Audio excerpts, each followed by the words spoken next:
할렐루야. 저에게는 지금 예배 캠페인을 계속해서 전개하고 있습니다.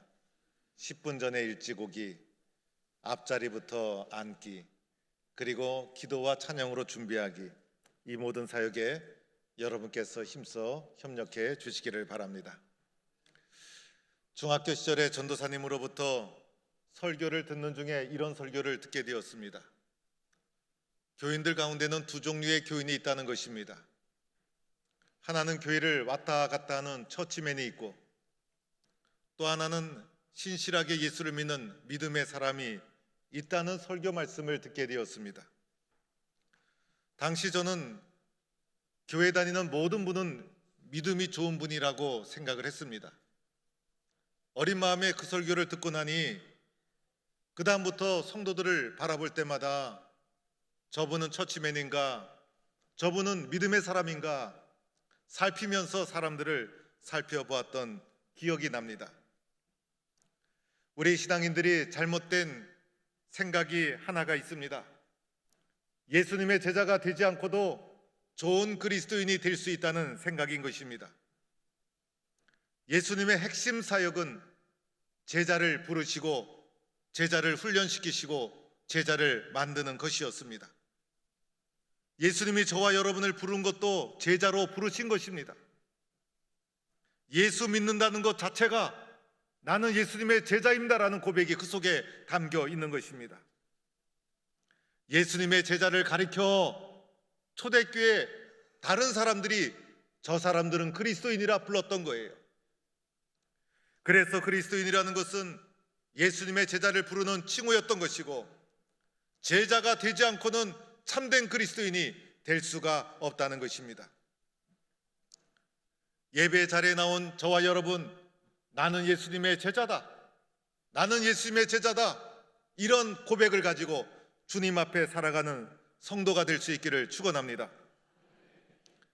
오늘 누가복음 9장 51절은 예수님께서 예루살렘을 향하여 올라가는 가운데 일어난 일이었어요. 오늘 이 51절 말씀에 예수님께서 예루살렘을 향하여 올라가기로 굳게 결심했다, 이렇게 나오고 있어요. 굳게 결심했다는 것은 마음이 확고하게 확정했다. 더 이상 변동될 수 없다. 이제는 움직일 수 없다. 예수님께서 예루살렘을 향하여 가는 길은 이제 바뀔 가능성이 없어요. 완전히 확정한 것이고 그렇게 결단한 것이었어요. 그런데 인간적으로 보면 예수님께서 예루살렘으로 꼭 가야만 될까? 예루살렘에 가면 예수를 죽이려는 사람이 있고 핍박과 시련이 기다리고 있는데 꼭 그곳에 가야만 되는가? 세상적으로 보면 실패의 길이요, 고난의 길이요, 훤히 보이는 고난이 눈앞에 펼쳐지고 있는데, 그러함에도 불구하고 예수님은 예루살렘으로 가기로 확고하게 결심을 했다는 것입니다. 그 이유가 무엇이었을까? 그것은 바로 세상적이고 인간적인 이유가 아니라 메시아로서의 사명을 감당하기 위해서, 그것이 하나님의 뜻이었기 때문에 하나님의 뜻에 순종하기 위해서, 인류를 구원하기 위해서 우리를 너무 사랑하셔서 예루살렘으로 가기로 확고한 결정을 주님은 내리신 것입니다. 오늘 말씀 51절에 시작되면서 승천이라는 눈에 띄는 단어가 보이기 시작합니다. 오늘 누가복음 9장에 왜 승천이라는 단어가 갑자기 나타나는 것일까? 예수님의 부활 이후의 상황도 아닌데 사도행전에서 주로 사용되는 승천이라는 단어가 왜 누가복음 9장 51절에 예루살렘으로 가는 길에 갑자기 등장하는 것일까? 여기서 사용한 승천이라는 단어는 예수님께서 죽으시고 부활하시고 승천하신 그 승천만을 가리키는 것이 아니에요. 예수님의 십자가와 부활, 인류 구속을 위하여 공생의 전 사역을 상징적으로 표현하는 거예요.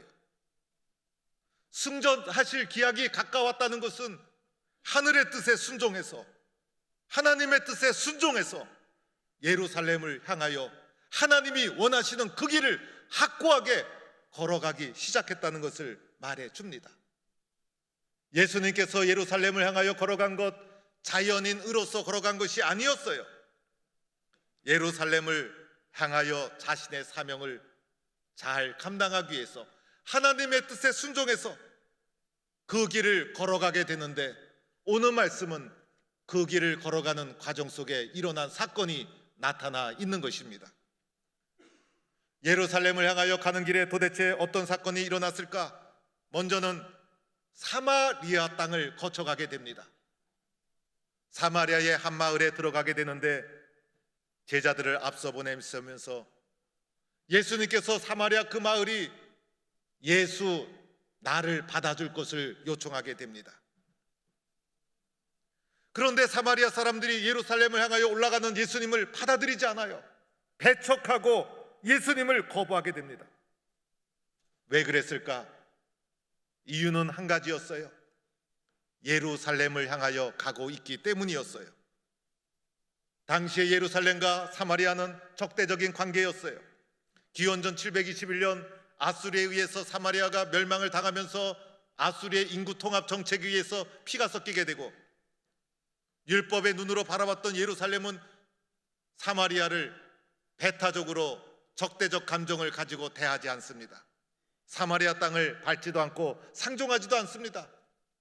사마리아 입장에서 예루살렘에 대해서 좋은 감정을 가질 리가 없어요. 서로가 배타적이고 공격적인 감정을 가지고 있었어요. 예루살렘에 예자가 나오도 실증을 내요. 예루살렘을 향하여 가는 유대인 예수님을 받아들일 리가 없죠.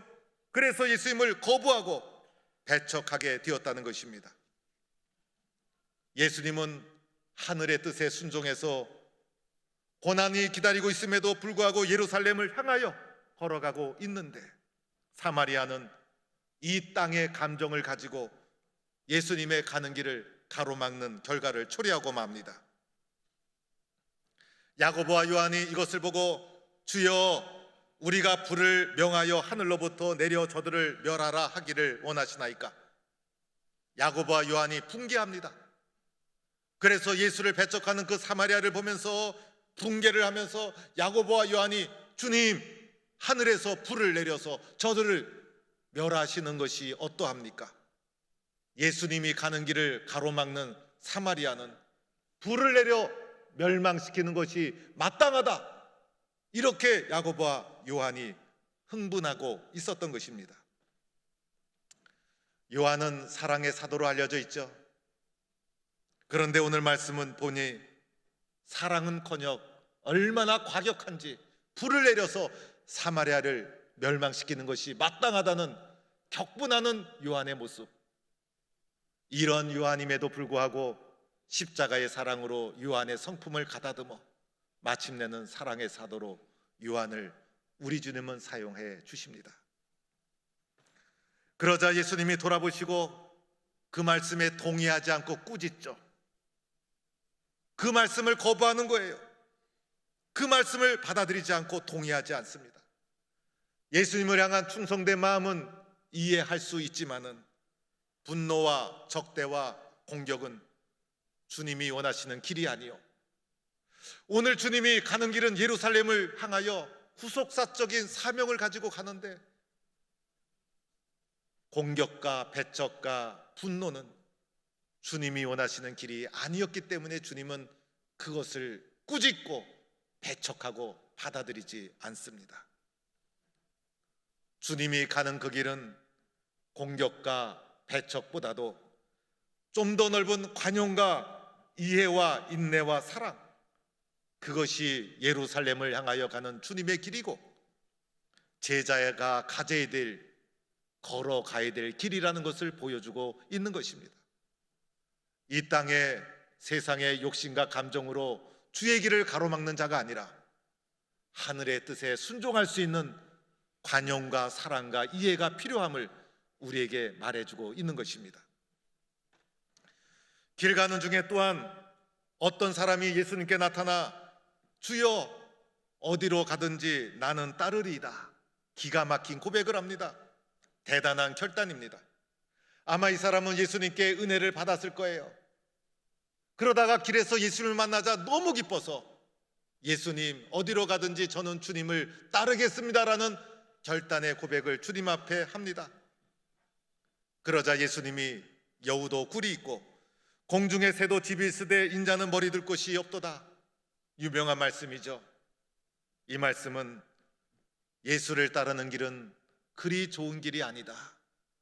여우보다도 못한 길, 공중의 새보다도 못한 길, 힘들고 고독하고 외로운 길일 수 있다. 예수를 따르는 길이 어떤 길인지 제대로 정확히 알고 너는 결단하고 있는 것인가? 어쩌면 이 사람은 경솔한 결단을 했을 거예요. 어쩌면 맹목적인 결단을 했을 수도 있어요.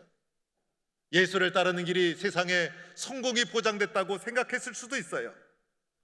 예수님에 대해서 좋은 면만 보고 예수를 따르겠다고 성급하게 결단했을 수도 있어요.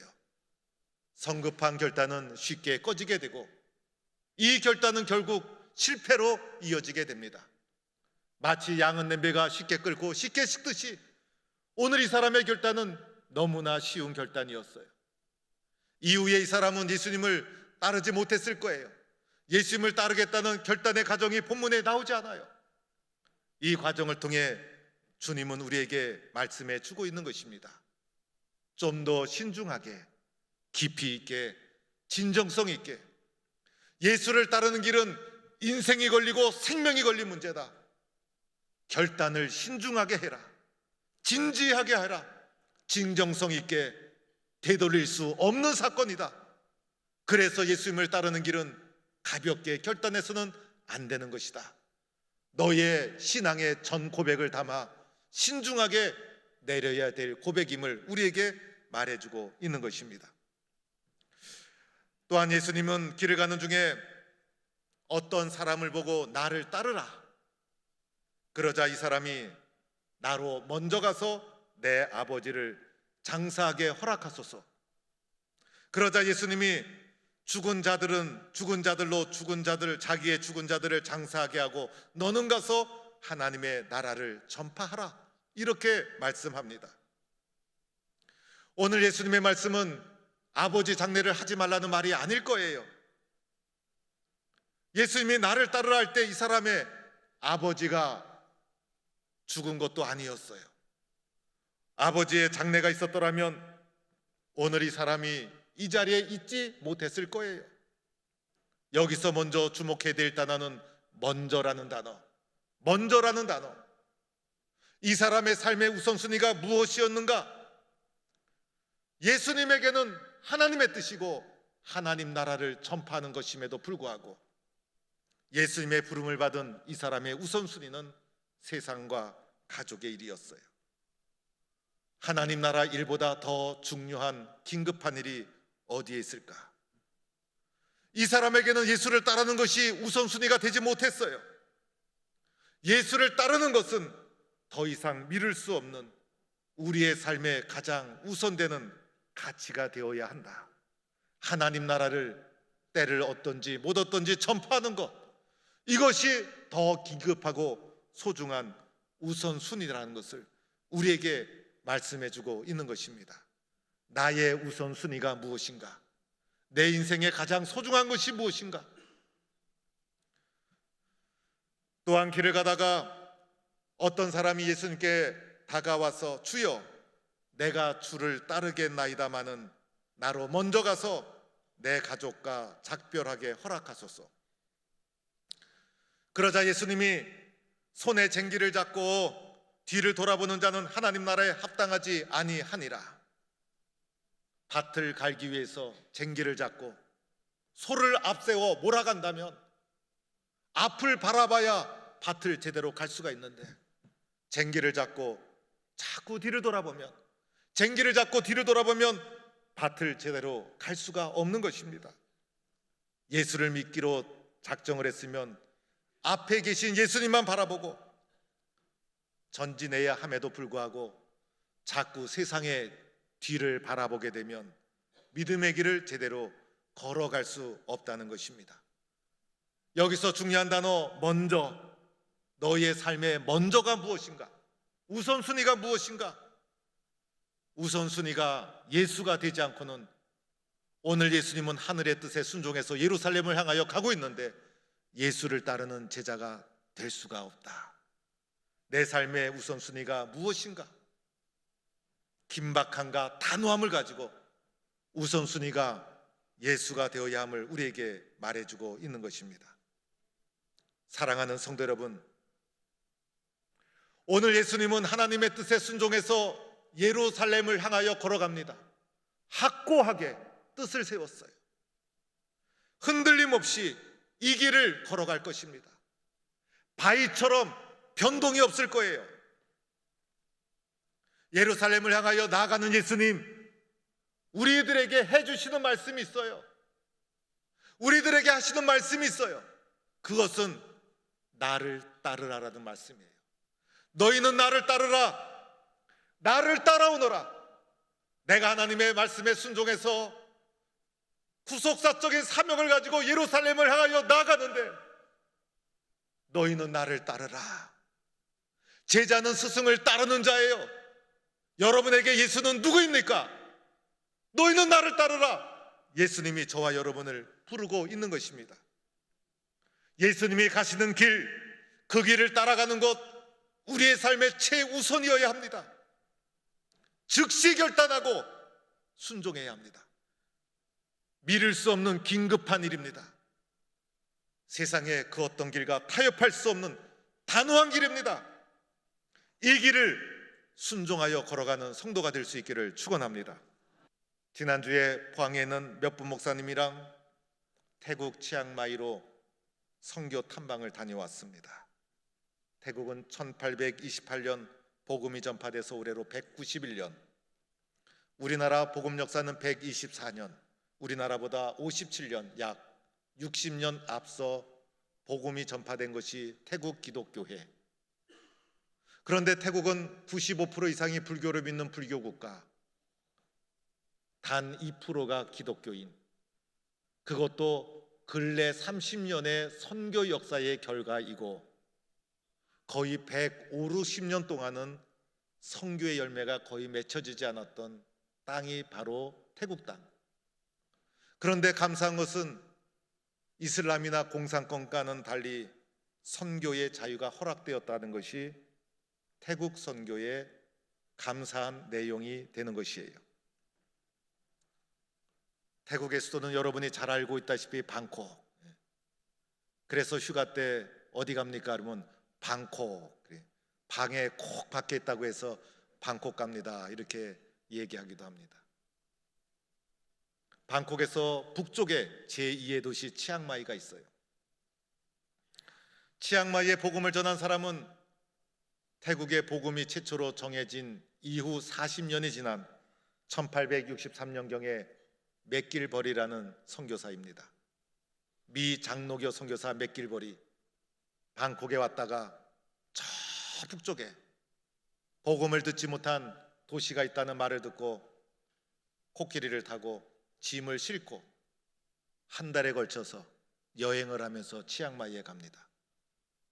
저는 그것을 생각하면 참 선교사들의 헌신에 너무나 감사한 일이에요. 우리나라도 마찬가지였어요. 태국에 올 때도 돌아갈 생각 못하고 온 거예요. 가보지 않은 미지의 치앙마이로 한 달에 걸쳐 코끼리를 타고, 옛날에 지도가 제대로 있었겠어요?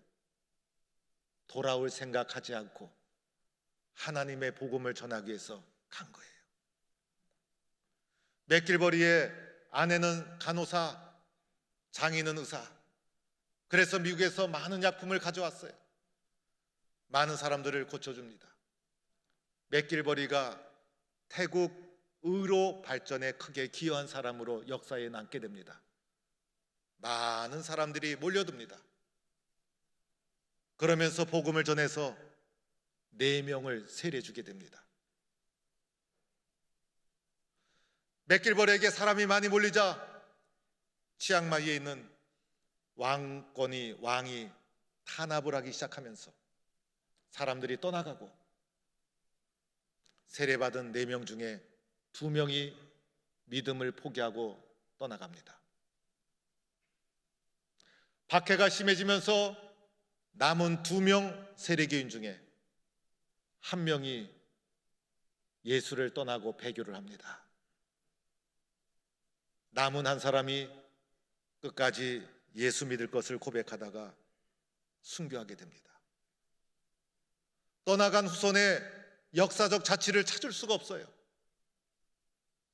그러나 순교한 한 사람의 제자의 고백이 믿음의 씨앗이 되어서 오늘 태국 교회의 소중한 자산이 되었고, 그 후손들이 태국 교회를 지키는 중요한 소중한 인물들이 되어서 헌신하고 있다는 것입니다.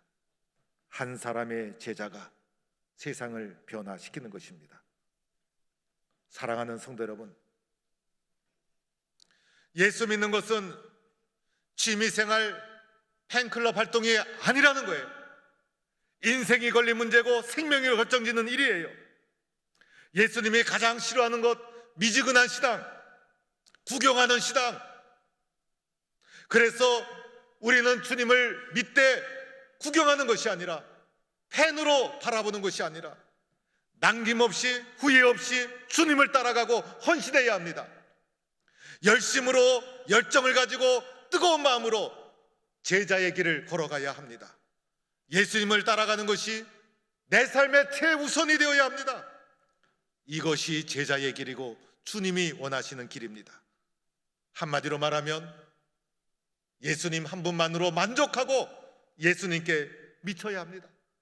미친 사람은 걱정이 없어요. 미친 사람 보면 희죽희죽 웃는 거 보죠? 왜 그럴까요? 다른 걱정 없어요.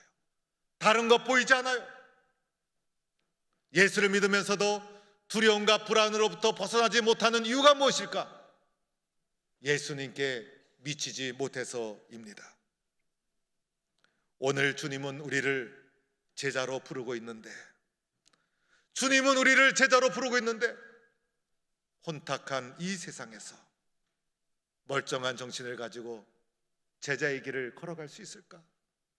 예수님께 미치지 않으면, 예수님을 붙잡지 않으면 제자의 길을 온전히 걸어갈 수가 없는 것입니다. 스펄전, 무디, 빌리그리암, 손양원, 주기철, 그 당시 최고의 석학이나 위대한 신학자가 아니었어요. 우리 믿음의 선배들도 마찬가지였어요. 말씀대로 믿고 말씀대로 순종하고 말씀대로 이루어질 줄로 믿고 예수에 미쳐서 그대로 순종하며 살아간 사람들, 이 사람들의 발자취가 세상을 변화시키고 오늘의 교회를 만들어낸 것이에요. 베드로와 사도 바울, 예수에 미친 사람이었어요. 예수님 한 분만으로 만족하고 행복하고 기쁘고, 예수님만 생각하면 두려움이 사라지고, 예수님만 생각하면 살아갈 용기가 나고, 예수님을 따라 걸어가는 것이 너무나 고맙고 감사하고 힘든 줄 모르고, 예수님을 너무너무 사랑해서 예수님께 사로잡혀서 일생을 바친 예수님께 미친 사람들의 모습, 이것이 바로 제자의 모습인 것이고, 예수님은 오늘 우리를 제자로 부르고 있는 것입니다. 나를 따르라, 이 주님의 부르심에 나는 주님의 제자로 살겠습니다. 나는 주님만 사랑합니다. 나는 주님이 가신 길 나도 따라가겠습니다. 저는 주님 한 분만으로 만족합니다. 제자로서의 삶을 결단하고 뜨겁게 주님을 사랑하며 믿음의 길을 달려가는 성도가 될 수 있기를 축원합니다.